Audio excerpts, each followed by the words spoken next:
विरासत में मिली मुझे अमीरी या गरीबी, लेकिन मैंने अपने कर्म से अपनी किस्मत की रेखाओं को बदल दिया। मुझे किस्मत जहाँ लेगी मैं चलता चला गया। मैं कन्नड़, तमिल, तेलुगु और काफ़ी हद तक मलयालम भी फ्लुएंटली बोलता हूँ और 10 लैंग्वेज बोलता हूँ टोटली। हिंदी, इंग्लिश, गुजराती, पंजाबी सब कुछ मिला मिला करके, क्योंकि मैं वो रहा हूँ। सक्सेस कब मिली? मैं जब छोटा-सा था, साइकिल के अंदर मेरे पास भारत की सबसे बड़ी बाइसाइकिल रिम का प्लांट साहिबाबाद में आज भी चलता है, और वो कंपनी जब मैंने लगाई थी तो इंडिया में 13,000 रिम्स पर डे बनाने वाली पहली कंपनी थी। वो जो बनने वाले लोग हैं कि भाई मेरे को कुछ करना है, देश के लिए बदलना है। आज मैं पूरे भारतवर्ष के अंदर आह्वान कर रहा हूँ, इनवाइट कर रहा हूँ, कोई भी कहीं बैठा हो, जिस गांव में, जिस शहर में, और जिसके मन में इच्छा हो, कोई भी जेंडर हो, कोई भी, मुझे नहीं पढ़ना है, पढ़ाई लिखाई का कोई चक्कर नहीं, जिसके मन में इच्छा हो कि मैं अपनी जीविका जीना चाहता हूँ, कमाई करना चाहता हूँ, मुझे कोई सपोर्ट करे, मैं ईमानदारी से उनको सपोर्ट करने को तैयार हूँ। अपना माल मैं क्रेडिट पे दूंगा। कि प्लास्टिक बैन करना चाहिए, प्लास्टिक अच्छा नहीं है, प्लास्टिक की रिसाइकलिंग नहीं होती, दिल्ली का एयर पोल्यूशन प्लास्टिक की वजह से ज़्यादा बढ़ रहा है। जिनके घर शीशे के होते हैं वो दूसरों के घरों पर पत्थर नहीं फेंका करते हैं। आज समाज के अंदर प्लास्टिक को हर इंसान सुबह शाम दिल खोल के बेदर्दी से यूज कर रहा है। कभी पूछा है किसी से? कभी जान के कोशिश की है इसका होता क्या है? मैं बताता हूँ। कि भारत देश में आज भी एंटरप्रेन्योरशिप, व्यापार करने वाले लोग कम क्यों हैं? मानसिकता। राशन पे भाषण, राशन पे भाषण हर कोई देता है, लेकिन भाषण के बाद राशन कोई नहीं देता।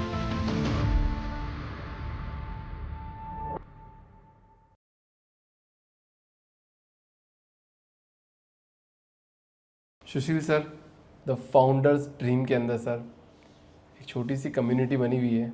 फाउंडर्स सपना देखता है कि मुझे आज कोई प्रोडक्ट बनाना है, पूरे देश की अर्थव्यवस्था को चलाने में मेरा कोई योगदान करना है। एक छोटा सा डेटा शेयर करता हूँ सर, मैंने 500 लोगों के साथ पॉडकास्ट किया है पिछले 1 साल में, 500 फाउंडर के साथ में, और ये 500 फाउंडर कम से कम ही 20,000 करोड़ का बिजनेस कर रहे हैं इंडिया के अंदर, जो अर्थव्यवस्था को चलाने में मजबूती में जो साथ दे रहे हैं। तो छोटे से नंबर है बट बहुत बड़ा इम्पैक्ट पहुंचा रहे हैं। बहुत बहुत स्वागत है सर। Thank you. इस पॉडकास्ट की शुरुआत करने से पहले एक छोटी सी बात करूंगा। पूरा प्लेटफॉर्म आपका है सर, और समझेंगे कि आप करते क्या हैं और लोगों की किस तरह से हेल्प करेंगे। कुछ दिन पहले एक रील दिख रहा था सर मैं, और उस रील में एक लड़का बता रहा है कि पैसा कमाना बहुत इम्पोर्टेंट है। क्यों इम्पोर्टेंट है? एक लड़के की नौकरी लगती है, वो घर पे जाता है, उसकी मम्मी उसको बोलती है बेटा खाना खाएगा क्या, आज क्या खाएगा। थोड़ा सी गरीब फैमिली से था वो, बट वो जिस दिन घर पे जाता है जब भी छुट्टी में, तो उसकी मम्मी उसको बड़े प्यार से बात करती है, बेटा कब खाना खाएगा, आज ये खिला दूँ क्या, वो खिला दूँ क्या। एक दिन उसने वीडियो बनाया कि मैंने नौकरी छोड़ दी किसी कारणवश, कि मेरे को कंपनी में परेशानी हो रही थी या मैं कुछ करना चाह रहा था, और पिछले 15-20 दिन से मैं घर पे बैठा था, और पहले मम्मी पूछती थी खाना खाएगा क्या, और उस दिन पापा ने मुझसे बोला अरे इसको भूख लगी है, कुछ खाना खिला दो। तो जो माँ बाप का एटीट्यूड है वो उसी दिन चेंज हो गया कि बच्चा पैसे कमा के घर पे नहीं ला रहा है। तो यहाँ पे मैं एक हमेशा डायलॉग देता हूँ सर, और वो बहुत फेमस डायलॉग है पूरे पॉडकास्ट इंडस्ट्री के अंदर, कि जेब में छेद होने के पहले अगर खुले पैसे गिरते हैं उससे पहले रिश्ते टूट जाते हैं। एब्सोल्युटली। तो पैसे कमाना बहुत इंपॉर्टेंट है, और ये आज का पूरा पॉडकास्ट पैसे कमाने पे डेडिकेटेड करते हैं सर, कि हर आदमी को, हर बंदे को पैसा कमाना बहुत इंपॉर्टेंट है, भरपूर पैसे कमाएं, क्योंकि गरीबी एक अभिशाप है, उससे निकलना आपकी जिम्मेदारी है। ठीक है, आपका दायित्व है। अगर आपके पेरेंट्स उस में थे, उस ट्रैप में थे, तो आपका निकलना आपकी जिम्मेदारी है। तो बहुत बहुत स्वागत करता हूँ सर। आई एम सॉरी, बीच में आपको इंटरप्ट कर रहा हूँ। आपने इतनी प्यारी शुरुआत की है, प्रैक्टिकल एक इमोशनल फीलिंग के साथ साथ में एक अपने पुराने दिन याद आ गए, क्योंकि मैं गरीब पैदा हुआ था भी अभिषेक जी, और कभी ऐसा वक्त भी आया हमारे सामने कि खाने के लिए भी ढंग से पैसा नहीं था। क्या नहीं सहा, जिल्लत। कहते ना गरीब होना पाप है, गरीबी एक श्राप है, गाली है, और उसको मैंने सहा। मेरे मुंह पे लोग बोलते थे ये भूखा नंगा है, भिखारी है। मैंने सोचा मैं गरीब पैदा हुआ, उसमें मेरी गलती नहीं है। और हमारे late doctor APJ Abdul Kalam, हमारे ऑनरेबल प्रेसिडेंट, कहते थे गरीब पैदा होना गुनाह नहीं है, गरीब मर जाना गुनाह है। तो मैं गरीब पैदा, उसमें मेरी गलती नहीं है, वो विरासत में मिली मुझे अमीरी या गरीबी, लेकिन मैंने अपने कर्म से अपनी किस्मत की रेखाओं को बदल दिया। इसलिए आज जो भी कंपनी चलाता हूँ देश के नाम है। सर पॉडकास्ट में सबसे पहले ही आप मेरे को आपकी 52 साल की लर्निंग पहले ही शॉर्ट में बताएंगे कि 52 साल की लर्निंग क्या रही है सर। फिर आगे इस पॉडकास्ट को बढ़ाएंगे और लोगों को बताएंगे कि आपके साथ जुड़ना कैसे है, पैसे कैसे कमाने हैं। अभिषेक जी, मैंने एक बात देखी है, अगर जो आपके पास जीवन में एक पर्पस नहीं है, गोल नहीं है, एस्पिरेशन नहीं है, ऑब्जेक्टिव नहीं है, और सिर्फ ऐसी ज़िंदगी जीने की कोशिश कर रहे हैं, भटकते रहो, दुनिया भटक रही है। Who cares? भीड़ में एक अकेला है, जब शुरू करता है तो कारवां बन जाता है ना। मैंने भी ऐसे किया, जब मैं अकेला था, गरीब था, छोटा था, बचपन में हमने क्या स्ट्रगल नहीं देखी मैं आपको कह नहीं सकता। फटी चप्पल, स्ट्रैप सिलाई कर करके, शर्ट रफू करके, पैंट रफू करके, और वो ऐसा भी होता था कि जराबे महीनों महीनों नहीं बदलते थे। आप समझ सकते कितनी स्मेल उसमें से आती होगी, कैसे ज़िंदगी जी रहे होंगे लोग। हमने वो सब कुछ देखा जो एक कुली कर सकता था, साइकिल पर माल ढोना, स्कूटर माल ढोना, कंधे पे माल ढोना, इसके अलावा लगेज की ऑटो रिक्शा चलाना, लगेज की टेम्पो चलाना, बैलगाड़ी चलाना। मुझे नहीं लगता आज के जीवन में लोग इस बात को रिलेट भी कर पाएंगे कि कोई ऐसा कर सकता है। मैंने सब कुछ किया है, सब कुछ करके यहाँ तक पहुँचा हूँ। तो 52 साल में मैंने एक चीज़ समझी है अभिषेक जी, कि ज़िंदगी तो जीनी है, क्योंकि ज़िंदगी हसीन है, वापस मुड़ के कभी नहीं आएगी, और हर पल जीना है क्योंकि एक्सपायरी पीरियड का पता नहीं है। लेकिन जीने के लिए अगर जो आपके पास कला है, आर्ट ऑफ लिविंग है, आपको लगता है कि हाँ भी मेरे पास कुछ उसूल है जिसमें मेहनत हो, डिसिप्लिन हो, ईमानदारी हो, शराफत हो, आपको एस्पिरेशन हो, एम्स हो, ऑब्जेक्टिव्स हो, आपके पास दिल में जुनून हो, जोश हो, जज्बा हो, जलवा हो, और आप जीवन में कुछ पाने की कामना रखते हो, करने की कामना रखते हो, तमन्ना रखते हो, तो मैनिफेस्ट होता है। ब्रह्मांड आपको शक्ति देता है, आपको फ्रेंड्स मिलाता है, आपको ऐसे लोगों से जोड़ता है, धीरे धीरे आप जिंदगी में अपनी राह बना लेते हैं। सुशील जी, इतना आपने आसानी से शब्दों में, आसान शब्दों में कह दिया, पर मैं श्योर हूँ इस बारे में कि इतना आसान नहीं रहा होगा।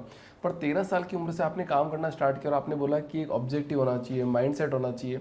पर एक 13 साल के बच्चे को माइंडसेट, ऑब्जेक्टिव, क्लैरिटी, गोल, ये सब कैसे पता होगा? नहीं होता है।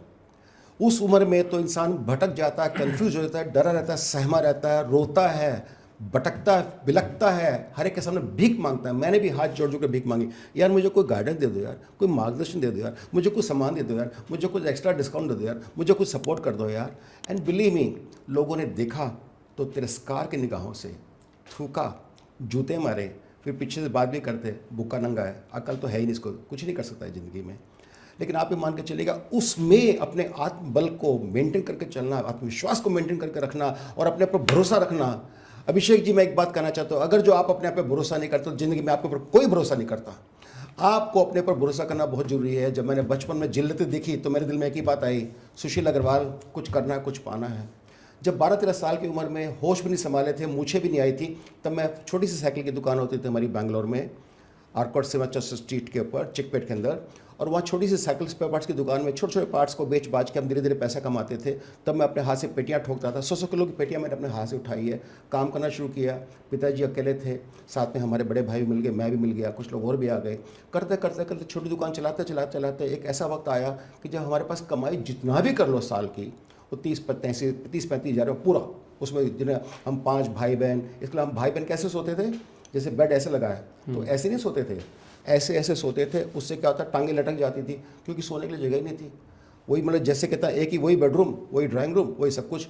तो हमने जब इस प्रकार की ज़िंदगी जीनी शुरू करी तो मेरे दिल में एक ही तमन्ना आई कि अब मुझे कुछ करना है, कुछ पाना है। उस तमन्ना और पाने की कामना ने, जुनून ने मेरे को, अभिषेक जी, मुझे आज ये बात कहते हुए खुशी और गर्व है, और मैं लोगों को बताना चाहता हूँ अपने लाइफ हिस्ट्री से कि मैं अब आज आपसे जब बात कर रहा हूँ, मैंने अपने लाइफ में 15 बिजनेस चेंज किए हैं। अब मैं 15, 16, 17 3 बिजनेस में चला रहा हूँ, और मैंने अपनी लाइफ में 22 घर बदले हैं। मुझे किस्मत जहाँ लेगी मैं चलता चला गया। मैं कन्नड़, तमिल, तेलुगु और काफ़ी हद तक मलयालम भी फ्लुएंटली बोलता हूँ, और 10 लैंग्वेज बोलता हूँ टोटली, हिंदी, इंग्लिश, गुजराती, पंजाबी, सब कुछ मिला लोग करके, क्योंकि मैं वहाँ रहा हूँ।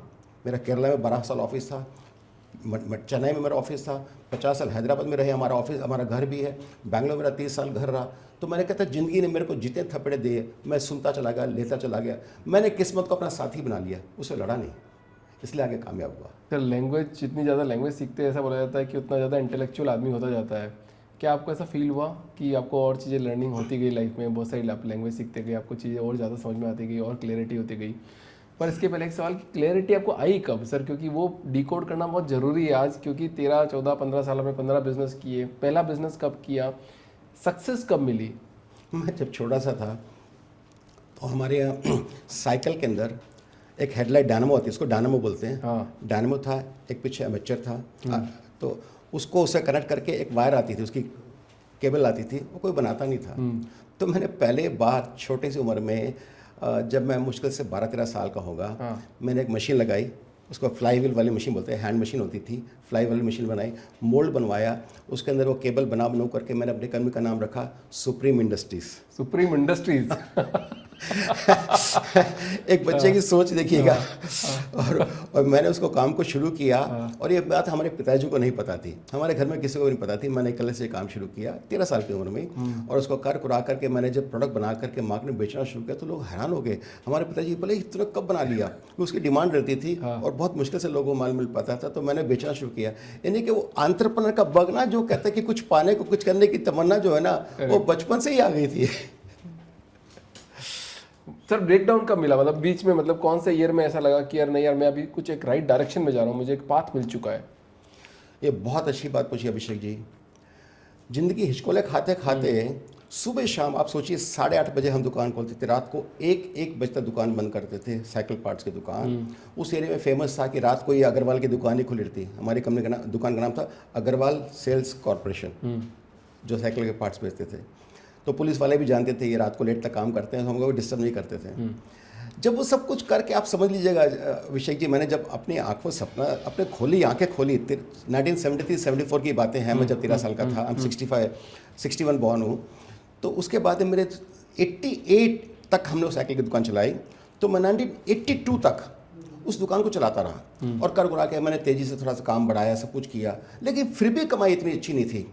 एक बार एक ऐसा ब्रेक मिला, आई स्वेयर मेरी ज़िंदगी बदल गई अभिषेक जी। हमारे ही एक रिश्तेदार जो बहुत ही अच्छे इंसान थे, प्यार करते थे, वो एक दिन मेरे को बोले सुशील एक काम करो, आपके जो पार्ट्स का काम करो। उन्होंने देखा था कि ये बहुत मेहनती है और बहुत ही एग्रेसिव रहता है, पता नहीं सुबह शाम दौड़ता रहता है, क्या क्या करता है। तो बोले काम करो, आप हमारा ना गैस स्टोव, मिक्सर, गीज़र ये सब बेचना शुरू कर दो। उनका डिस्ट्रीब्यूशन, उनका मैन्युफैक्चरिंग का काम था फरीदाबाद में, अच्छा बड़ा काम था, बड़ा नाम था। तो हमें लगा कि भी वो बेचने आते थे, तो उनको लगा कि किसी और को कोई और काम कर रहा है तो इनको क्यों ना काम दे दूँ। सही बात है। तो मैंने कहा जी अच्छा ये बताओ हमें क्या मिल जाएगा। हाँ। तो उन्होंने कहा भी जैसे 1000 गैस स्टोव बेचोगे महीने के, तो 50 रुपये के हिसाब से मार्जिन तो मिनिमम मिलना ही मिलना है। 100 रुपये मिल सकते हैं। तो मैंने कहा जी 50 रुपये के हिसाब से तो 5000 ही बनते हैं। हाँ। बोले नहीं बेटा आपको कैलकुलेशन गलत कर गए, एक चेक करो, 1000 × 50, 50,000 होते हैं। मैंने कहा क्या 50,000 रुपये की कमाई एक महीने में हो सकती है? आई स्वेयर, संडे का दिन था, मुझे याद है, हम क्रिकेट खेल रहे थे, वो निक्कर विक्कर पहनी हुई थी, मैं फट से उठ खड़ा, मैंने कहा जी एक काम करो, मैं अपने कपड़े बदल के खड़ा हो गया हूँ, अब मुझे बताओ करना क्या है। मैंने सारे काम उन्होंने छोड़ दिए। अभिषेक जी उस दिन मैंने साइकिल पार्ट्स का काम छोड़ा, मेरे बड़े भाई पिताजी थे वो संभाल रहे थे, मैंने छोड़ा। मैंने कहा जी आज ही अभी इसी वक्त काम शुरू करूँगा। बोला ठीक है चलो लेट्स गो टू केरला। हम शाम की ट्रेन पकड़ के अगले सुबह केरला पहुंचे, वहाँ ऑफिस लगाया, वहाँ से शाम को निकल के वापस आए, बैंगलोर में ऑफिस लगाया। मतलब 24 घंटे में 2 जगह ऑफिस लगा के हमने काम शुरू किया, और उसके बाद मैंने मुड़ के कभी नहीं देखा ज़िंदगी में। वाह, गैस स्टोव ने आपकी पूरी ज़िंदगी चेंज कर दी एकदम से। एब्सोल्युटली। पता है इससे बड़ी इंस्पिरेशन क्या हुई? गैस स्टोव के साथ मिक्सर, गीज़र, गैस स्टोव, और इसके अलावा हम लोग वेट ग्राइंडर्स, कॉल स्टोव, ऐसी चीज़ें बना रहे थे। फिर हमारे मन में आया कि वॉशिंग मशीन बनाएंगे। फिर हमने अप्लायंसेस की बिजनेस ट्रेनिंग शुरू कर दी, और बड़ा इंटरेस्टिंग ट्विस्ट आया। क्या ट्विस्ट आया? एक दिन मेरे पास एक लेडी आई, बोली जी मुझे 25 गैस स्टोव चाहिए। तो मैंने कहा जी आप एक गैस स्टोव ले लीजिए, 25 का क्या करोगे? बोला नहीं मेरे पास गैस की एजेंसी है। मैंने किसकी एजेंसी है? तो प्राइवेट सेक्टर में कोई गैस वाले आए हैं तो उनकी एजेंसी है मेरे पास। मैंने देखा उसके लेटर के ऊपर तो जो कंपनी का नाम था उस पर टेलीफोन नंबर नहीं था। मैंने टेलीफोन नंबर कहाँ है इसका? तो बोला टेलीफोन नंबर अभी आया नहीं है। मैंने जिसका टेलीफोन नंबर नहीं है तुमने उसकी गैस की एजेंसी ले ली? हाँ जी हमने ले ली। मैं शॉक्ड हो गया। मैंने हाथ तो अभिषेक जी मैंने अपनी सीट छोड़ी। आई स्वेयर, मतलब मेरे को आदत है थोड़ा, मैं एग्रेसिव हो जाता हूँ। छोड़ करके मैंने फट जा करके उसको देखा वो कौन है, कंपनी कहाँ बैठी है, मैं उससे मिलने भी गया, सब कुछ देखा। मैं देखा यार बिल्कुल ऑर्डनरी से बच्चे से जिनको कुछ ज़्यादा पता नहीं है। माननीय मनमोहन सिंह जी ने लिबरलाइजेशन के अंदर बोला था कि प्राइवेट सेक्टर में LPG बॉटम लाइन आ सकता है। तो मैंने जैसे ही समझा कि ये काम करने जैसा, मैंने कहा मैं तो गैस स्टोव बेचता ही था, प्रॉब्लम क्या है? मेरे को तो LPG बॉटम लाइन लगाना है। मैंने रातों रात LPG बॉटम लाइन लगाने के 45 डेज तक मैं जहाँ साइड पे मैंने काम शुरू किया था नेलमंगला के पास, बैंगलोर से करीब 25-30 किलोमीटर दूर है, तो वहाँ पे मैंने जब फैक्ट्री लगाई 45 दिन मैं घर नहीं गया, दिन रात फैक्ट्री लगाने में लगा रहा। और मैंने रातों उसको खड़ी करके जब मैंने उसको लाइसेंस लिया तो chief controller of explosive Nagpur ने लाइसेंस देने से मना कर दिया। मैंने कहा क्यों नहीं दे रहे आप हमको लाइसेंस? बोला प्राइवेट सेक्टर में मैं इतना बड़ा लाइसेंस दिया नहीं है, आप पूरे साउथ इंडिया की सबसे बड़ा LPG बॉटम लाइन लगा रहे हो, हमें डर है कि आप संभाल पाओगे कि नहीं संभाल पाओगे। तो मैंने उसको शुरू किया, और मेरे खुद की कंपनी के नाम एशिया LPG प्राइवेट लिमिटेड, आज भी है, बैंगलोर में कंपनी चल रही है। उसके नाम से सिलेंडर निकलते थे जो पूरे देश में, मतलब पूरे देश में तो पूरे साउथ इंडिया में हर जगह मैं इतना पॉपुलर, इतना फेमस हो गया था, लोग ये मान के चलेगा प्रैक्टिकली सेलिब्रिटी जैसी फीलिंग आने लग गई थी। लोग मुझसे मिलने के लिए एक हफ्ता इंतजार करते थे, इंटरव्यू अपॉइंटमेंट ले करके दे करके कि भी कैसे भी सर से मुलाकात हो जाए और हमारी ज़िंदगी बदल जाए। तो ये मेरे लिए एक सेकंड ब्रेक बहुत बड़ा रहा। वो कंपनी आज भी चल रही है? आज भी चल रही है। लेकिन क्या हुआ अभिषेक जी, एक स्टेज ऐसी आई जब हम काम कर रहे थे और मेरे पास बहुत अच्छे कॉन्ट्रैक्ट्स थे। मेरे पास कोई अमेरिकन कंपनी के साथ में मेरा कॉन्ट्रैक्ट भी हो गया था और मेरे पास आईओसी की एक फैसिलिटी थी मैंगलोर के अंदर जहाँ से मैं इंपोर्ट कर सकता, गैस को इंपोर्ट कर सकता। लेकिन फॉर सम रीज़न थोड़ा सा गवर्नमेंट कंपनियों की रेजिस्टेंस थी। उनके लिए एक छोटा सा काम था, हमारे लिए बहुत बड़ा काम था। हमें कभी कभी जब तकलीफ आई तो हमने महसूस किया कि गैस कभी कभी मिलती नहीं थी हमारे को। तो आप सोचिए कि अगर जो सिलेंडर खाली पड़े हैं तो लोग क्या सोचेंगे। तो हमने अपने पिताजी से बात की। पिताजी बोले देखो बेटा, हम झूठ बोल के ज़िंदगी जीना नहीं चाहते हैं। अगर जो आपको लगता है कि ये काम करने जैसा नहीं है तो इस काम को छोड़ देते हैं, कोई बात नहीं। तो मैंने बहुत दिल रो करके, मतलब मैं आपको बता नहीं सकता मैं कितना रोया होऊंगा और कितने मैंने दहाड़े मारे होंगे। मैंने जैसे अपने दिल कैसे भी कर के मैंने उसको, फिर एक मेरा दोस्त था हैदराबाद में, उसकी लिस्टेड कंपनी थी, मैंने वो सारी के सारी लॉक स्टॉक बैरल उसको भेज दी। और वहाँ पे कुछ दिनों तो मैंने उसको सपोर्ट किया कि भी चलो इस कंपनी का ट्रांजिशन हो जाए। उस कंपनी को मैंने वापस को डिस्पोज करके काफ़ी अच्छे खासे पैसे मेरे पास आ गए थे। उससे फिर मैंने ज़िंदगी नई शुरुआत करी। 15 कंपनीज आपने बनाई जी। 15 कंपनीज आज चल रही है या 15 कंपनीज बंद हो गई है और 16वीं कंपनी चल रही है, 16वीं 17वीं 18वीं? नहीं, सारी तो बंद नहीं हुई है। उसमें कुछ कंपनियां तो ऐसी थी जो मैं चलाता था, कुछ ऐसी थी जो पार्टनरशिप के अंदर थी। जब पार्टनरशिप थी, पार्टनर्स उनको चला रहे हैं, तो इसलिए मैं नहीं कहूँगा कि सारी चीज़ बंद हो गई। हाँ, लेकिन जैसे साइकिल पार्ट्स का बंद था, हमने बंद कर दिया। अप्लायंसेस का बिजनेस हमने बंद कर दिया। एलपीजी प्लांट से हम एग्जिट हो गए। हमें डिस्पोजेबल ग्लास बनाते थे, उससे एग्जिट हो गए। ऐसे साइकिल रिम बनाते थे। मेरे पास भारत की सबसे बड़ी बाइसाइकिल रिम का प्लांट साहिबाबाद में आज भी चलता है। मैं उसका कोर प्रमोटर हूँ, को फाउंडर हूँ। और वो कंपनी जब मैंने लगाई थी तो इंडिया में 13,000 रिम्स पर डे बनाने वाली पहली कंपनी थी।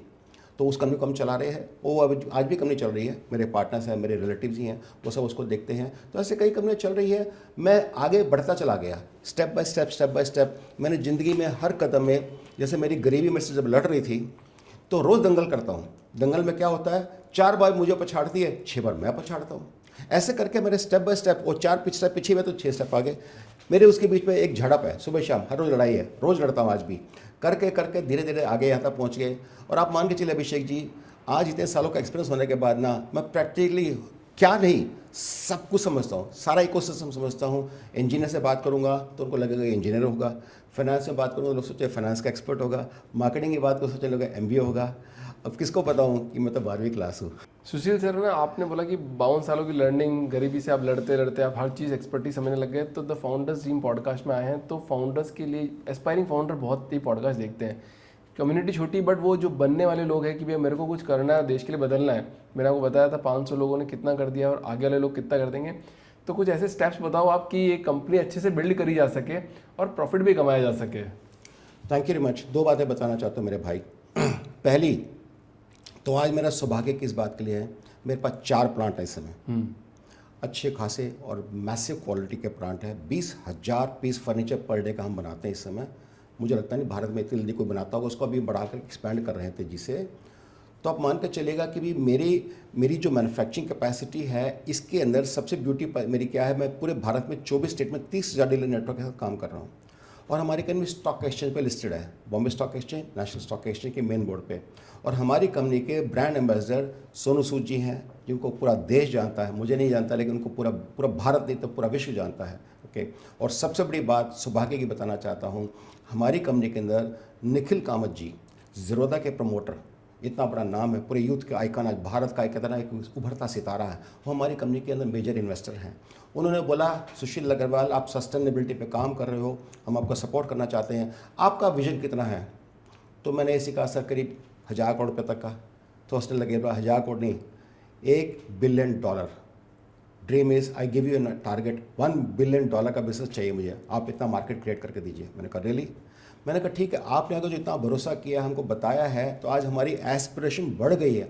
कोई आपके अरमानों को जब कहता है ना पंख देता है तो ही उड़ने का दिल करता है, वरना इंसान तो अपनी जगह कहता है पिंजरे में भी खुश है। मैं भी अपनी जगह खुश था, लेकिन सडनली मेरे को रियलाइज़ हुआ कि मेरे पास अपॉर्चुनिटी है। क्योंकि मैं आज जो काम कर रहा हूँ, 23 साल पहले अभिषेक जी मैं वायदे के साथ कह सकता हूँ, मेरे पास इतनी लंबी लिस्ट है। जो लोग 200 रुपये, 500 रुपये, 700 रुपये लेकर के आते थे, 1000 रुपये लेकर आते थे, चप्पलों में पजामे में आते थे, मैंने उनको प्लास्टिक फर्नीचर बेचना शुरू किया, देना शुरू किया। उनको जब दिया तो उन्होंने, बहुत लोगों ने बोला बाबूजी हमारे पास पैसे नहीं है, सिर्फ इतने ही है। मैंने कहा जी मुझे आपकी नीयत समझ में आ गई, मैं नीयत ही देखता हूँ, मैं इसके अलावा कुछ नहीं देखता। और मैं कभी गया ही नहीं उनसे मिलने। तो उन्होंने हमसे काम शुरू किया। मेरे माल में बहुत अच्छा मार्जिन था। जहाँ बड़ी कंपनियों के प्रोडक्ट की प्राइस 400 रुपये थी, मेरी प्राइस ही 150 रुपये थी। आप सोचिए, और सेम प्रोडक्ट वैसी के। तो नेचुरल लोगों ने 50-50, 100 रुपये के कुर्सी पे कमा के इतना पैसा कमाया, इसको हिसाब नहीं है। करते करते वो सारे के सारे लोग आज करोड़पति बन गए इतने सालों में। सडनली मुझे दिमाग में बात आई, मैंने कहा सुशील अग्रवाल आपने सिर्फ ये लिमिटेड लोगों तक ये फैसिलिटी क्यों एक्सटेंड करी।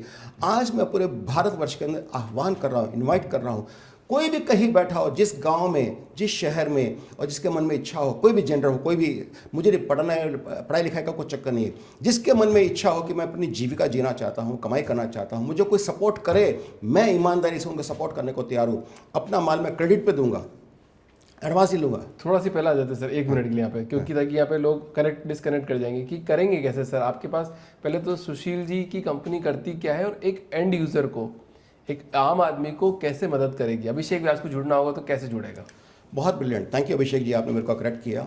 मैं आपको बताना चाहता हूँ दोस्त, आज मेरी कंपनी प्लास्टिक फर्नीचर के अंदर भारत की 4th लार्जेस्ट कंपनी है, और आने वाले वक्त में 6-8 महीने, साल भर के अंदर भारत की लार्जेस्ट कंपनी हम बनने जा रहे हैं। मेरा बहुत बड़ी रेंज है। मेरे प्रोडक्ट के प्राइस 40% दूसरी कंपनियों के एवरेज में सस्ते हैं। मिनिमम 10% एश्योर्ड रिटर्न हम होलसेलर को देते हैं, 40% रिटेल में देते हैं। इसके अलावा हम 3 साल की गारंटी देने वाली भारत की सबसे पहली कंपनी है। अपने प्रोडक्ट्स के ऊपर 100% मनी बैक गारंटी देते हैं। कस्टमर को अगर कभी लगे कि प्रोडक्ट अच्छा नहीं तो 100% पैसा ले जाइए, हमें कस्टमर को चीट नहीं करना है। और इतनी बड़ी रेंज है मेरे पास, 250 से 300 प्रोडक्ट है, 23 सालों से कार्य कर रहे हैं। 28 से ज़्यादा डिज़ाइन मेरे पास रजिस्टर्ड है, जिसको मैंने क्रिएट किया है, जिसको पूरा भारत फॉलो कर रहा है। यानी कि हमारी कंपनी के अंदर वो सारी खासियत है सक्सेस होने की और आपको कामयाब होने की। तो मैं कमिटमेंट और वायदा करता हूँ। जैसे आज अभिषेक जी के मन में आया कि सर मुझे फर्नीचर की दुकान है, लेट्स से मुझे बिलासपुर में, कटनी में या श्रीनगर में कहीं लगानी है, आप मेरे पास आइए, हमें कुछ नहीं चाहिए आपसे, आप आइए, मिलने आइए, फैक्ट्री देखिएगा, प्रोसेस समझिएगा, हमारी एक एक चीज़ को, प्रोडक्ट को समझिएगा, हमारी फैक्ट्री को विजिट करने के बाद सारी पॉलिसी सिस्टम समझिएगा, इसके साथ मार्जिन कितना क्या मिल सकता है, हमारे जो एग्जिस्टिंग डिस्ट्रीब्यूटर्स हैं उनसे बातचीत कीजिएगा। बातचीत करने जब आपका दिल ठुक जाए, उसके बाद मैं आपकी हैंड होल्डिंग करूँगा। आपको सिर्फ ऐसे नहीं कि माल देके छोड़ दिया, माल देके हम अपना लड़का भेजेंगे जो आपके यहाँ आकर के सेकेंडरी सपोर्ट करेगा, आपकी ट्रेनिंग करेगा, आपको मार्केट में माल कैसे बेचना सिखाएगा, दिखाएगा। कॉन्फ्रेंस करनी है तो मैं खुद आऊँगा कॉन्फ्रेंस करने के लिए आपके एरिया में, ताकि डीलर नेटवर्क सेट किया जा सके। आपको कैटलॉग है, आपको पीओपी मटेरियल्स है, सब कुछ देंगे, करके आपको कामयाब करना हमारा जिम्मा है। सिंपल शब्दों में समझो, आज अभिषेक व्यास को एक फर्नीचर की दुकान लगानी है, सुशील जी के पास आएंगे, आप मेरी नीयत देखेंगे कि भैया कि मैं काम करना चाहता हूँ या नहीं चाहता हूँ, आप मेरे को फुल सपोर्ट करके क्रेडिट पे माल दे के मेरा एक दुकान लगा के सेट करके देंगे, वहाँ से आगे अपनी जर्नी में जी सकता हूँ। एब्सोल्युटली अभिषेक जी, जो आपने कहा है 100% वर्बाटिम यही सेम है, यही सच्चाई है। और एक बड़ी इंटरेस्टिंग बात है अभिषेक जी, कभी कोई कहता है ना बरकत होती है किसी के नाम में, किसी के काम में। हम इतने पुराने खिलाड़ी हैं, मैं इस इंडस्ट्री का, लोग मेरे को डैडी ऑफ प्लास्टिक बोलते हैं। 23 साल पहले मैंने जब शुरुआत की थी तो रिसाइकल प्लास्टिक से शुरुआत करके मैंने फर्नीचर बनाना शुरू किया। लोग बोलते थे फेल हो जाएगा, ये चल नहीं सकता है, ये इसके बस की नहीं है, नहीं होगा। कई साल तक लोग मुझे वॉच करते रहे। आज करते करते पूरे भारतवर्ष में करीब 5000 करोड़ रुपए का इकोसिस्टम क्रिएट किया, उसके लिए मैं रेस्पॉन्सिबल, मैंने शुरुआत की। लोगों ने मुझको देखा देखी बोला अरे ये तो कामयाब हो गया, चलो हम भी लगाते हैं, हम भी लगाते हैं। और बहुत लोग आए भी, मैंने उनको सपोर्ट किया। आज भी मैं पूरे भारत का नेशनल प्रेसिडेंट हूँ फर्नीचर मैन्युफैक्चर एसोसिएशन का। हर साल पोजीशन चेंज होती है, 7-8 साल हो गए जब से बनाऊँ, आज तक चेंज हुई। वो कहते हैं सर आपके बिना कोई नहीं है। और सबसे बड़ी बात, इस सबके साथ साथ में जो आप आपने कहा कि हाँ भी ये, मैं एक बड़ी इंटरेस्टिंग बात हूँ आपको अभिषेक जी, जैसे एवरो का प्रोडक्ट आपके पास आ गया, राइट, ये आवाज़ मार्केट में जैसी जाएगी, सारी कंपनियाँ भारत में जितनी कंपनियाँ हमको जानती हैं, तो वो सारी कंपनी, जैसे कोई मैट्रेस बनाने वाला है, कोई अलमारी बनाने वाला है, वुडन फर्नीचर वाला, अरे एवरो का डिस्ट्रीब्यूटर है, फिर तो अच्छा ही होगा, उन्होंने सोच समझ कर रखा हो, माल दे उसको। आपके बिना सवाल पूछे आपको माल देना शुरू कर देंगे। तो आपने शुरुआत मुझसे की थी, 10 कंपनी आपके पास और आ गई, रातों मालूम पड़ा हर कंपनी का प्रोडक्ट आपका बिक रहा है और आपकी तो चल गई ना गाड़ी। ये होता है हमारे साथ। कुछ सक्सेस स्टोरी शेयर करना चाहोगे सर? कोई लड़का आपके पास आया जिसकी वास्तव में लाइफ चेंज हो गई हो, अगर वो कर दोगे तो क्या ऑडियंस को एकदम रिलेटेबिलिटी लग जाएगी यहाँ पे? एब्सोल्युटली। 2 स्टोरी शेयर करना चाहूँगा। हमारे एक रामपुर में एक डीलर हैं रेहान, तो जब वो आए थे मेरे पास तो मुझे इस बातों को पता नहीं था। उन्होंने एक बार हमारे प्रोग्राम में खड़े होकर माइक पे बोली थी ये बात सारी, तब मुझे पता लगा। तो 200 रुपये उन्होंने अपने पास थे, उनके पास 100 रुपये, 2 रुपये 2 नोट थे उनके पास। 7,000 उन्होंने अपनी बहनों से लिए, 7200 रुपये लेकर मेरे पास आए और बोले कि सर हमको काम चाहिए, हमारे पास प्रोडक्ट नहीं है, पैसा नहीं है, कुछ भी नहीं है और दुकान भी नहीं है, मैं तो छोटा मोटा जैसे तैसे करके घर से ऑपरेट करता हूँ वगैरह वगैरह जो भी है। अच्छा, मुझे उनकी बात, उनका तरीका बहुत अच्छा लगा। मैंने सोचा यार मेरे भाई की तरह आया है, बहुत प्यार सम्मान के साथ इज्जत से बात कर रहा है, तो मैंने उनको समझाया कि आपको कैसे कैसे क्या करना है। करते करते आज रेहान पिछले 22-23 सालों में मुझे लगता है कि मुझे नहीं आइडिया, लेकिन 25 से 50 करोड़ के बीच में उसके पास प्रॉपर्टी होगी और इतनी इज्जत करता है, हमेशा चीख चीख के सारे दिनों को बोलता है कि आज मैं जो भी हूँ सुशील अग्रवाल जी ने मेरे को सपोर्ट किया तभी मैं हूँ। एक स्टोरी, दूसरी बड़ी इंटरेस्टिंग स्टोरी बताता हूँ। एटा में एक लेडी थी, तो उसको उसके ससुर ने घर से बाहर निकाल दिया 2 छोटे छोटे बच्चों के साथ फॉर सम रीज़न। उसका हस्बैंड मर गया, आई एम सो सॉरी, मैं दिमाग से उतर गया, उसका हस्बैंड एक्सपायर हो गया था। तो जैसे ससुर को लगा कि ये मतलब ये मनहूस है, भगा दिया उसको घर से अपने बाहर। अब वो छोटे छोटे बच्चे लेकर के परेशान, तो मेरे को फ़ोन करती थी, सर आप मेरे को ना बिज़नेस करने के लिए मौका दो। तो मैं बोला यार क्या टाइम वेस्ट कर रहे हैं बिना बात के, एक घर की लेडी, छोटे छोटे 2 बच्चे हैं, पैसा धंधा कुछ है नहीं, ABCD आइडिया नहीं, कभी ज़िंदगी में किया नहीं, कैसे करेगी। उसने कई महीनों तक मुझे छोड़ा नहीं, चेज़ करती रही। फिर एक स्टेज पे आके मेरे को फ्रस्ट्रेशन, मेरा अच्छा तुम चाहती क्या हो, तो बोले कि जैसा मुझे आप माल दो, मैं वायदा करती हूँ आपको पैसे दे दूँगी, मेरा पैसा नहीं है लेकिन मैं कमा कमा के दे दूँगी। मुझे पता नहीं अभिषेक जी, ऐसा लगा कि यार कोई ईमानदारी से बात कर रहा है और अगर जो कोई आज किस्मत का सताया हुआ है तो हमारा फ़र्ज़ बनता है कुछ करना। मैंने उसको माल देना शुरू किया। आप ये समझे उसने माल लेने का दिन रात सुबह शाम गाड़ी पेल दी, छोड़ा नहीं उसने, दे देना काम करते करते एक स्टेज ऐसी आई, उसकी दुकान खूब चल गई। उसके ससुर को रियलाइज़ हुआ कि नहीं यार मेरे तो कितना, मेरी बहू भी चले गई, मेरे पोते पोती भी चले गए, उसका एक लड़का लड़की थे वो भी चले गए, मेरे पास रह क्या गया। तो उसने हाथ जोड़ के उसको माफ़ी मांग के वापस बुलाया, सेटल होगी, आज उसके बच्चों की शादी हो गई, खूब ज़िंदगी मज़े से जी रही है। और अभी थोड़े दिन पहले एक फंक्शन हुआ था, उस समय उसको हमने ऐसी बात करने का मौका दिया तो आंखों से रो रो के बोलने लगी, बोले कि मैं आज जो भी हूँ सर के कारण हूँ, इन्होंने मुझे सपोर्ट नहीं किया था, मतलब मैं तो रोड पे आ गई थी। सुशील सर, बिजनेस में सबसे बड़ा चीज़ होता है ट्रस्ट। इसके अलावा आई थिंक मेरे के ऊपर से कुछ होता नहीं है। पहले तो आप लोगों को पहचानते कैसे हैं कि यार ये आदमी मेरे साथ रहेगा, ये आदमी मेरे को धोखा भी देगा, क्योंकि ऐसा तो नहीं होगा कि 100% आदमी आपके पास आए होंगे, सबने आपका साथ दिया होगा। तो कैसे पहचानते लोगों को आप? मैं ना अभिषेक जी, जैसे मैं बहुत एक हम्बल, सादगी और ईमानदार इंसान रहा हूँ। मैं अपने जीवन का एग्जिस्टेंस और हर पल मैं क्यों जी रहा हूँ इस बात को समझता हूँ। मुझे पता है भगवान ने मुझे किसी रोल के बना के भेजा है, ये मेरा नहीं है, मैं मैनेजर हूँ, मैं इसका ओनर नहीं हूँ, मैं ग्रीडी नहीं हूँ। इसलिए मुझे कभी भी वो भावना नहीं मेरा मेरा मेरा, ये तो मैं खाना भी नहीं खा पाऊंगा, अगर नहीं 1 रोटी कम खा लो। तो मैंने उस मैनेजर की भावना से काम करना शुरू किया। तो मैंने सोचा जब मैं गरीबी में ज़िंदगी जी रहा था और मैं लोगों के सामने हाथ फैलाता था, तो जैसे मैंने कहा लोग थूकते थे या जूते भी मारते थे, चाहे प्रैक्टिकली ना थूकते, इसका मतलब कहने का मतलब था कि इग्नोर करके अपना जो तिरस्कार के बोला जाए यार मेरे पास नहीं है, तेरे पर टाइम, ऐसी ऐसी बातें कर देना। लेकिन मैंने सोचा कि भी आज अगर जो मुझे ज़िंदगी में आगे बढ़ाऊँ, कोई ना कोई तो किसी ने सपोर्ट किया, किसी ने तो मेरी उंगली पकड़ी है, किसी ने मेरा हाथ पकड़ा है, किसी ने मेरे को आगे बढ़ाया, किसी ने मेरे को क्रेडिट में माल दिया, किसी ने गाइडेंस दी कि आपको क्या करना चाहिए क्या नहीं, तभी तो मैं आगे बढ़ा। तो क्या मेरा फ़र्ज़ नहीं बनता? तो आज जब पहचाने समझने की बात आती है, अगर जो मेरे अंदर ईमानदारी है तो मुझे ईमानदार लोग ही मिलेंगे, चोरी होगी तो चोर जैसे लोग ही मिलेंगे।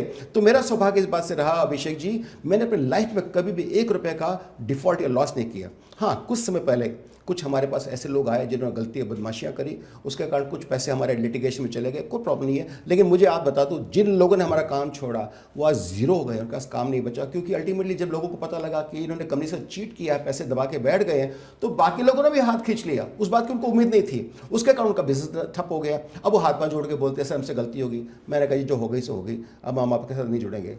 तो अब मान के चले अभिषेक जी, इस बात की कोई क्वालिफिकेशन नहीं है। इंसान अपनी ज़रूरत और मजबूरी के हिसाब से अपने वक्त को बदल लेता है, अपने तरीके को बदल लेता है, अपनी सोच को बदल लेता है। सुशील सर इतना इंस्पायरिंग है, मतलब मेरे को तो लग रहा है कि मैं जितना भी काम कर रहा हूँ बहुत कम कर रहा हूँ, बट स्टिल मेरे को एक दिमाग में एक सवाल आ रहा है। जैसे आपने मेरे को बोला था सर कि एक काम मेरे को अच्छा नहीं लगा जो हमने छोड़ दिया, क्योंकि लोगों को हम चीटिंग नहीं कर सकते थे, जो कि गैस स्टोव से लेकर रिलेटेड था।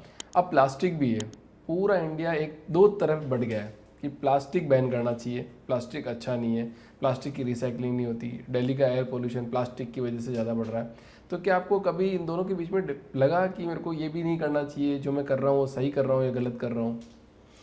अभिषेक जी, जिनके घर शीशे के होते हैं वो दूसरों के घरों पत्थर नहीं फेंका करते हैं।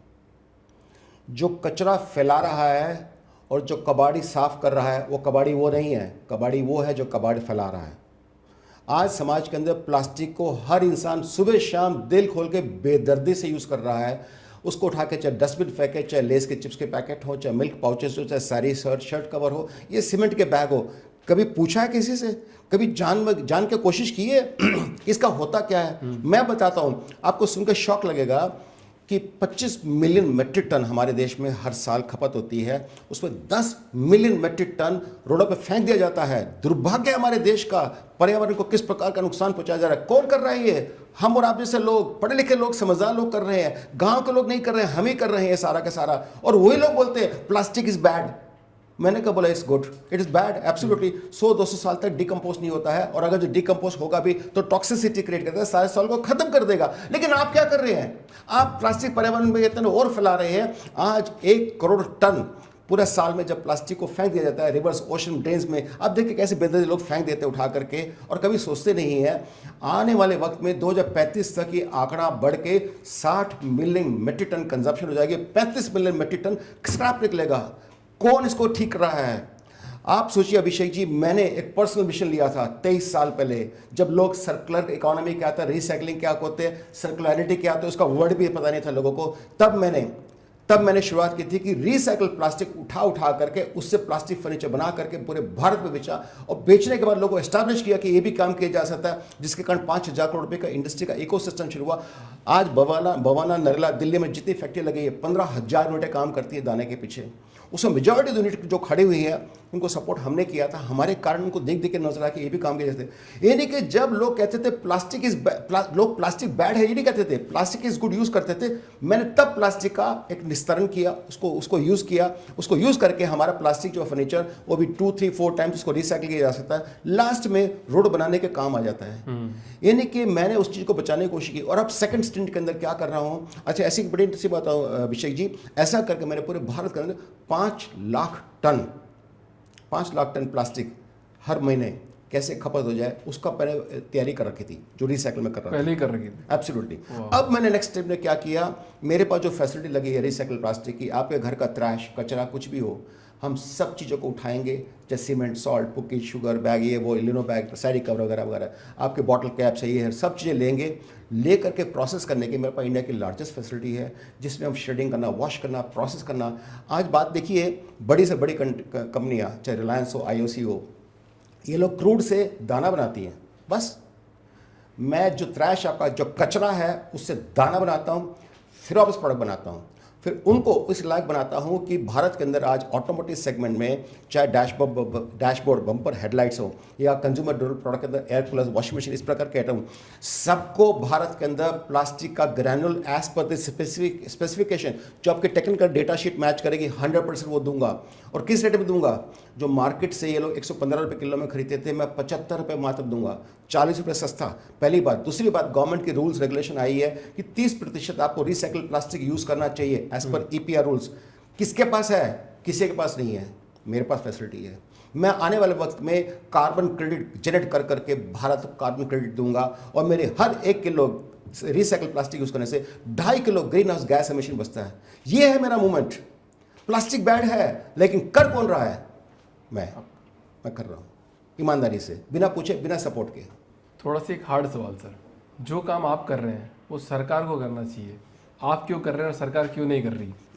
दुर्भाग्य ये है जो आपने कहा, न सरकार, न पॉलिटिशियन, न ब्यूरोक्रेट्स, न इंडस्ट्रियलिस्ट, कोई नहीं कर रहा है। लोग कहते हैं ना, एक डायलॉग था, राशन पे भाषण हर कोई देता है, लेकिन भाषण के बाद राशन कोई नहीं देता। मैंने लोगों को कॉर्पोरेट में सुना है। मैं Abhishek ji, national president of furniture मैन्युफैक्चरेशन होने के अलावा मैं पूरे CII, confederation of Indian industry का चेयरमैन रहा हूँ वेस्टर्न यूपी का। मैंने ऐसे देश के बड़े बड़े उद्योगपति से लेकर के बड़े बड़े पॉलिटिशियंस, मिनिस्टर के साथ में सुबह शाम डायस शेयर किया है। मुझे पता है लोग बोलते हैं थैंक यू वेरी मच, आगे क्या? No action. मैं क्या कर रहा हूँ?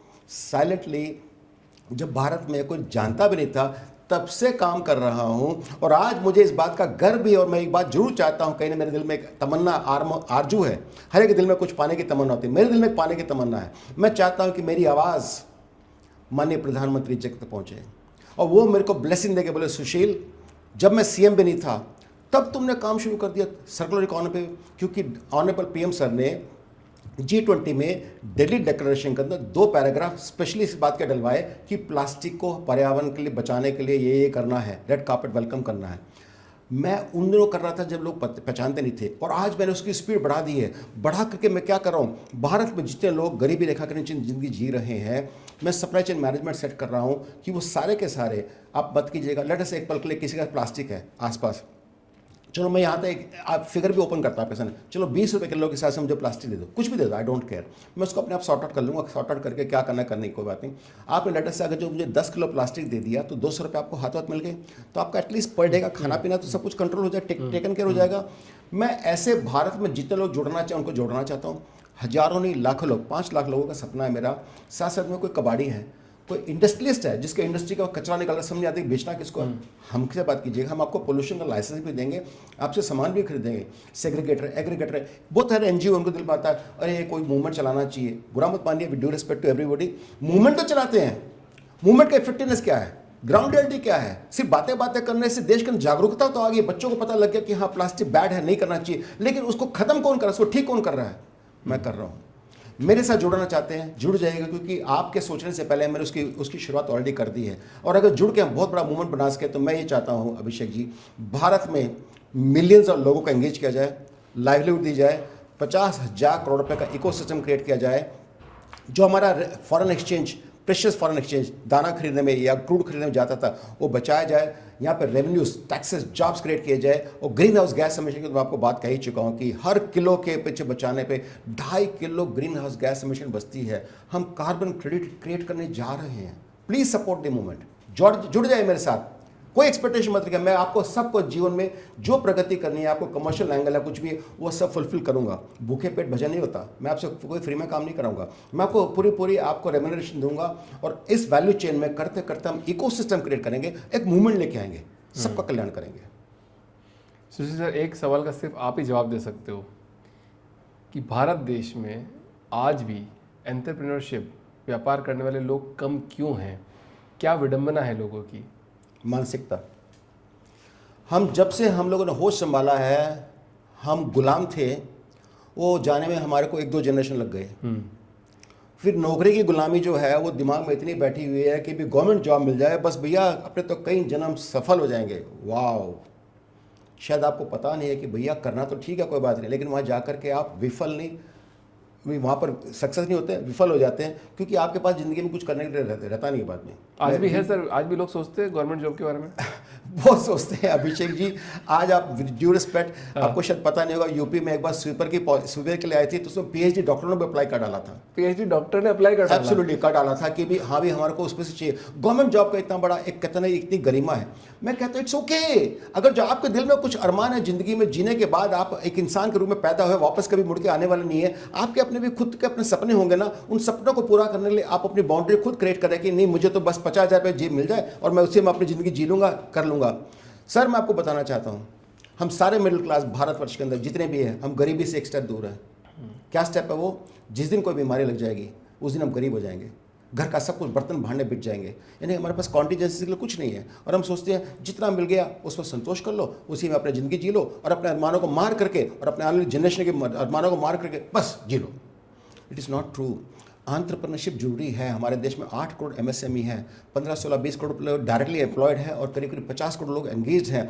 एमएसएमई पूरे भारत की बैकबोन है। एमएसएमई जहाँ नहीं होती, इंडस्ट्री नहीं चलती, देश प्रोग्रेस नहीं करता। और हमारे यहाँ जिस प्रकार से प्रगति आ रही है, मोबिलिटी बढ़ गई है, कनेक्टिविटी बढ़ गई है, एयरपोर्ट से लेकर पोर्ट्स का, रोड्स का, सब कुछ चीज़ें फर्स्ट क्लास हो गई है, और इवन अदरवाइज इंटरनेट की कनेक्टिविटी हर जगह चल रही है, आप देख रहे हैं 24 पूरे देश के अंदर।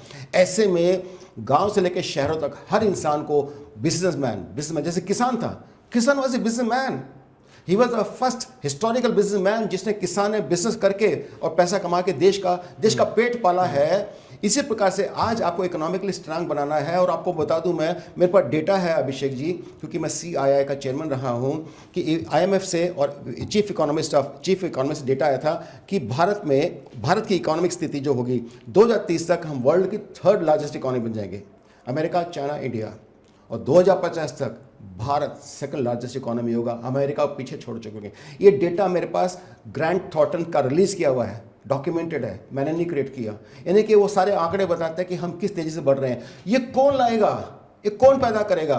ये बड़े इंडस्ट्रीज तो कर ही रहे हैं, सुबह शाम आप देखिए उनके पास काम की कोई कमी नहीं है। उनके पास तो हर रोज रात को सोते हैं तो 2 कंपनी खरीद ली, नई सुबह उतरते हैं फिर 2 कंपनी फिर खरीद ली, यानी कि इस तेजी से बढ़ रहे हैं। लेकिन छोटा एंटरप्रेन्योर, एमएसएमई एंटरप्रेन्योर तरस रहा है, नहीं नहीं नहीं मुझे नहीं करना चाहिए, फेल हो जाएंगे। अरे कोशिश तो करो। आपने खुद अपने आप रिजाइन कर दिया, जिस दिन अपने आप को फेलियर मान लिया उस दिन आप फेलियर हो जाएंगे। जब तक आप कोशिश करते हैं आप फेल नहीं हो सकते, और कोशिश कामयाब होती है। सर आप कबाड़ी वालों को भी सपोर्ट करते हैं, यस। तो कबाड़ी वालों को ऐसा क्या करना चाहिए कि आज उनकी इनकम 3x बढ़ जाए और वो इस पाथ पे बढ़ जाए? क्या आप बड़ी अच्छी बात बोली Abhishek ji, I swear, thank you very much, आपने इतना प्यारा सवाल पूछा।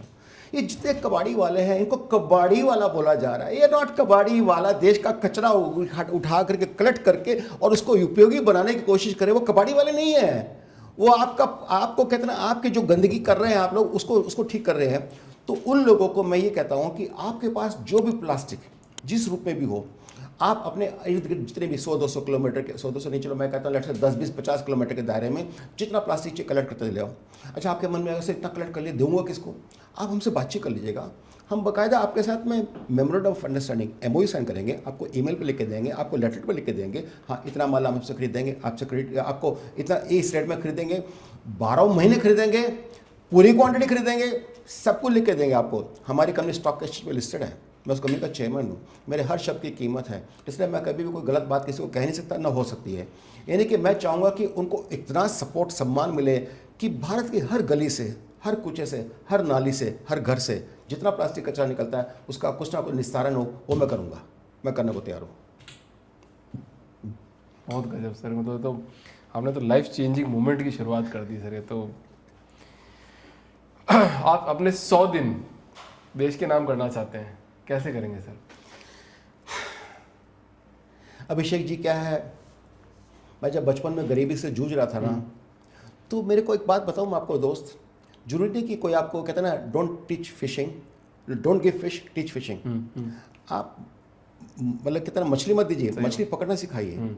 तो उस समय मैं ना हमेशा तरसता था या कोई मुझे गाइडेंस दे दे, तो मैं हाथ जोड़ के ना ऐसे, मैं जब भी किसी से मांगता था तो जैसे कोई मुझे सामान, मैं ऐसे नहीं उठाता, मैं ऐसे हाथ फैला देता हूँ, ये भाई जितने रखना है मेरे हाथ पर रख दे, अपनी झोली पसा देता, मेरी झोली में डाल दे सारे जितने डालने, कोई बात नहीं। जैसे मंदिर में जाते हैं तो एक फूल और एक मिश्री तो डालता पंडित जी, लेकिन झोली फैलाते हैं ना, तो मैं भी ऐसे हाथ करके मांगता था। तो मेरे पास ये एक बात क्लैरिटी हो गई कि अगर जो आप बिजनेस करना चाहो तो कर सकते हैं, लेकिन क्या है आपको गाइडेंस चाहिए। अच्छा मैंने क्या हुआ, जब ज़िंदगी में एक्सपीरियंस पाया 52-53 साल का काम करते करते, और साथ साथ में 15 बिजनेस बदले, 22 घर बदले, तो बहुत कुछ समझ लिया। फिर मेरे को कभी किसी कॉलेज वाले ने बुलाया, जी आप एक बार छोटा सा लेक्चर देने आइए। मैं गया, काइट बिजनेस स्कूल गाज़ियाबाद में है, पहली बार उनके यहाँ गया था, 2008-9 की बात होगी, मुझे याद नहीं आ रहा इस समय। एंड उन्होंने कहा जी दीजिए, तो मैंने कुछ समझाया तो उनको बड़ा अच्छा लगा।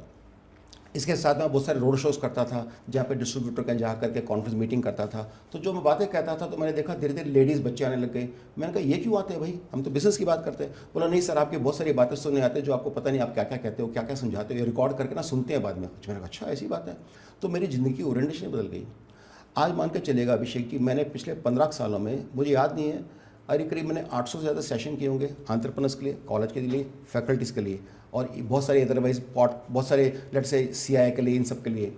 और मेरा एस्टिमेट कहता है 15-16 लाख से 20 लाख लोगों को मैंने ट्रेन किया होगा, जिसमें करीब मैं मान लेता तो 8-10 लाख तो कॉलेज के बच्चे ही होंगे।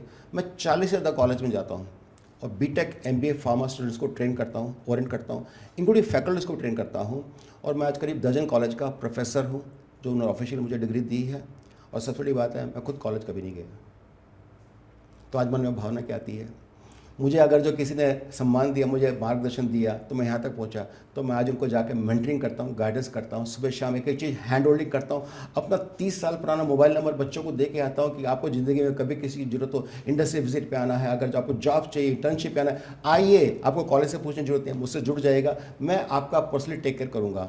तो ऐसा करके जब मैंने महसूस किया कि लोगों की ज़िंदगियाँ बदल रही है बहुत तेज़ी से, तो मेरे दिल में एक भावना आई, सुशील अग्रवाल तुम्हारे एग्जिस्टेंस पे देश का कर्जा है, क्योंकि तुम गरीब पैदा हुए थे और आज यहाँ तक पहुँचे हो, तो देश ने तुमको सम्मान दिया है, तो देश का कर्जा है, तो मेरा फ़र्ज़ है अपना कर्जा पूरा करके जाऊँ। उसको पूरा करने के लिए मैं भारत के अंदर जितने भी कॉलेजेस हैं, जहाँ भी हो, कोई भी, मैं हर जगह जाऊंगा, सारे के सारे जितने भी बच्चे हो, चाहे IAS अकेडमी हो, चाहे किस प्रकार IIM हो, कहीं पे भी जाना हो, मैं जाने को तैयार हूँ। उनको वहाँ पे समझा के बता के एक चीज़ A to Z मेंटरिंग करके आऊँगा। इंटरैक्टिव सेशन करता हूँ 3-3 घंटे का, वेरी इंटरैक्टिव सेशन। मतलब मेरे सेशन में लोग उठ के जाते नहीं, इस प्रकार का हमारा रहता है। और इच्छा ये है कि भी मेरे को कभी किसी से कुछ नहीं चाहिए, एब्सोल्युटली फ्री ऑफ कॉस्ट। मतलब ना फ्लाइट की, ना होटल की, ना आपके लंच की, मुझे कुछ नहीं चाहिए, आप मुझसे ले लीजिएगा। ऐसा करके मैं अपने देश के यूथ को ओरिएंट करना चाहता हूँ, ताकि मेरा देश जिस हिसाब से हमें मिला था, हमने संभाला, हमसे गलती हुई होगी, हम आपको दे के जा रहे हैं, मेरे देश को संभाल लीजिएगा। उनको सशक्त करना चाहता हूँ। सुशील सर, मेरे लिए भी लाइफ चेंजिंग मोमेंट कर दिया आपने बहुत सारी बातें बता के। इस पॉडकास्ट के कुछ आखिरी सवाल सर, जिसमें से सबसे इम्पोर्टेंट सवाल है कि देश का एक तबका है जिसको सबसे ज़्यादा इग्नोर किया जाता है, वो है ट्रांसजेंडर। तो सुशील जी, आप ट्रांसजेंडर को कैसे सपोर्ट कर रहे हैं? आपने ना ऐसा इमोशनल सवाल पूछा है, जब उसकी बात आती है ना तो दिल करता धाड़े मार कर रोने लग जाए। दुर्भाग्य है इंसानियत का कि हमें कहते स्त्री पुरुष, बस क्या उनकी लाइफ नहीं है? ट्रांसजेंडर को पैदा नहीं करता, किन्नर को पैदा नहीं करता। हमारे समाज में से हमारे बच्चे निकल के जाते हैं जो किसी कारणवश उनके साथ में जो भी प्रकृति ने खेल किया होगा। लेकिन क्या हमारा समाज का कोई फर्ज नहीं? आप देखिए अभिषेक जी, भारत में कभी भी कहीं दिखा दीजिए, कोई होटल हो, रेस्टोरेंट हो, या कोई थिएटर हो, या कोई प्लेटफॉर्म हो, पॉडकास्ट पोडियम हो, कहीं पर भी नजर आए नहीं आते हैं। ऐसा क्यों? इनको गुमनाम जिंदगी जीने में कौन मजबूर करता है? और दुर्भाग्य की बात यह है, इनको कोई काम भी नहीं देता है। मैंने रिकॉर्डिंग की थी 3 दिन पहले, लाइव रिकॉर्डिंग। मैंने पूछा जी आप काम क्यों नहीं करते? बोला अरे बाबू हमारी कोई सुनता कौन है? बोला हमको कोई बोलता थोड़ी, हमको काम थोड़ी देता है। बोला रखेगा भी तो 2-4 गाली सुना के दे देगा, फिर हमको शक निकाल देगा, वो भगा देगा, ये कर देगा, वो कर देगा। दुर्भाग्य है जो किन्नर बचपन से पैदा होकर आखिरी सांस तक जब जीता है, तिरस्कार के अलावा कुछ नहीं देखता है। तो आज मेरे दिल में एक भावना आई, भगवान ना करे ये कभी हमको देखना पड़े। और आपको बड़ी इंटरेस्टिंग बात बताऊँ, भगवान राम जब जंगल जा रहे थे तो उनके साथ पूरा समाज जब गया तो भगवान ने सबको कहा सारे स्त्री सारे पुरुष चले जाओ। लास्ट में एक जना रह गया। बोला आप क्यों नहीं गए? बोला मैं पुरुष भी नहीं, स्त्री भी नहीं, मैं किन्नर हूँ। तो भगवान राम ने उनको आशीर्वाद दिया था कि आज के बाद आप जिस पे भी आशीर्वाद देंगे वो आपका आशीर्वाद फलीभूत होगा। यानी कि उनके आशीर्वाद की कामना करते हैं, तमन्ना करते हैं, उनसे ब्लेसिंग लेते हैं, लेकिन उनको अपने साथ नहीं बिठाते हैं, अपने बराबर नहीं मानते हैं। भगवान राम की बात मानते हैं, भगवान राम का ब्लेसिंग दिया हुआ बात नहीं मानते हैं। तो कितना बड़ा दुर्भाग्य की बात है। तो मैंने सोचा है कि मैं एक फैक्ट्री लगाऊंगा। एक फैक्ट्री तो शुरुआत की है, जहाँ पर मॉडल फैक्ट्री होगी, जहाँ पर सारे के सारे जो भी मेरे किन्नर भाई बहन हैं वो उसी को चलाएंगे, खुद ऑपरेट करेंगे, खुद ओन करेंगे, उसमें किसी का इंटरफेरेंस नहीं है। मैं उनको टेक्नोलॉजी के साथ साथ मशीन इक्विपमेंट सब कुछ दूंगा। और इस बात का 100% मेरी कमिटमेंट रहेगी कि लॉस मेरा, प्रॉफिट आपका। आप शुरुआत कीजिएगा, पूरे भारत में इस मूवमेंट को चलाएंगे और इस समाज को अपना कुछ ना कुछ एक कहते ना समृद्धि की तरफ लेके चलेंगे और उनको मान सम्मान दिलवाएंगे। सुशील जी बहुत शानदार। एक लास्ट सवाल इस पॉडकास्ट का कि सर प्रोडक्टिव हैक क्या है आपका? मतलब कि एक आदमी अपने आप को प्रोडक्टिव कैसे बनाए? एक ही चीज़ चाहिए, फोकस फोकस फोकस।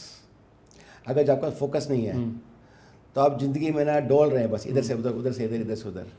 फोकस रख लीजिएगा। कहते हैं ना रस्सी पे घिस घिस के अपना निशान बना लेती है। अब आप जिस चीज़ पे फोकस करेंगे उसको पालेंगे। जैसे मैं आज आपका पॉडकास्ट करने आया हूँ, ये मेरा पहला पॉडकास्ट नहीं है। मैं जोश टॉक पे भी आ चुका हूँ, टेडेक्स में जाने जा रहा हूँ और मल्टीपल पॉडकास्ट कर रहा हूँ। क्यों कर रहा हूँ? फोकस।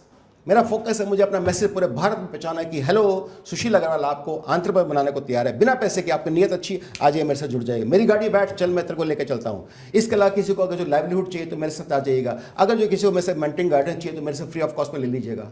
एक मिशन के साथ में आए, एक फोकस के साथ में आऊँ। ये फोकस ही मुझे कामयाबी दिलाएगा, मुझे पहचान दिलाएगा। मेरे को लगता है हर इंसान को ये करना चाहिए। मैंने जैसे कहा, मैं अपने एग्जिस्टेंस को ये मानता हूँ, मैं हर सांस पे जीता हूँ। हर रोज़ जब जाता हूँ घर से बाहर तो भगवान से, माता पिता नहीं है, फ़ोटो है, आशीर्वाद लेके जाता हूँ कि जा रहा हूँ। शाम को जब जाऊँगा तो फिर आशीर्वाद लूँगा, मैं आ गया हूँ, है ना। अगले फिर ऐसे ही करता हूँ। तो मैं हर सांस पे ज़िंदगी जीता हूँ।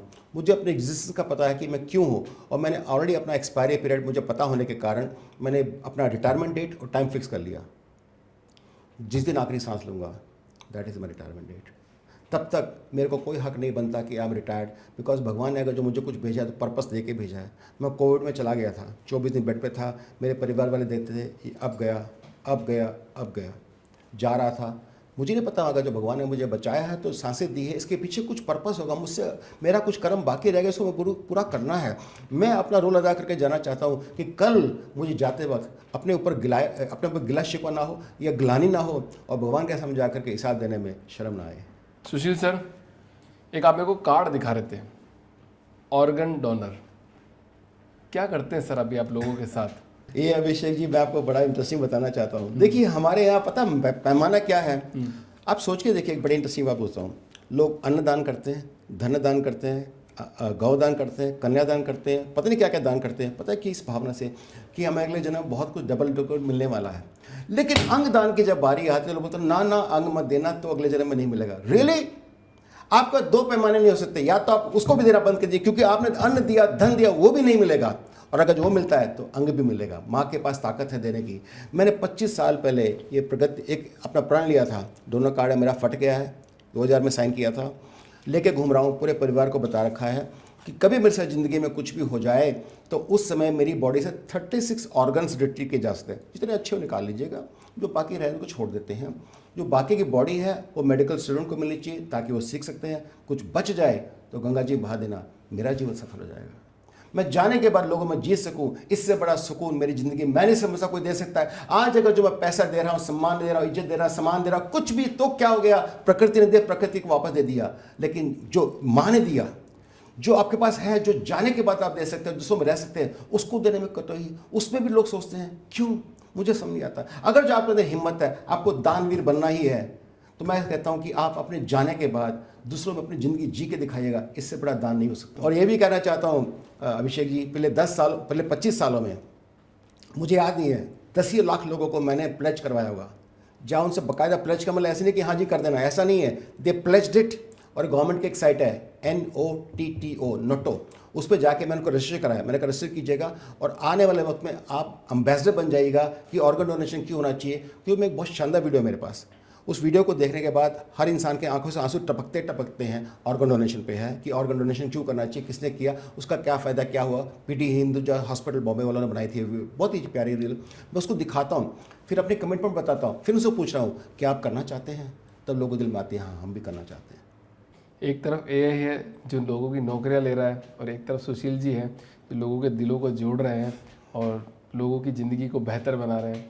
सो I wish you all the best sir. Thank you so much for coming in the podcast and it's a great conversation.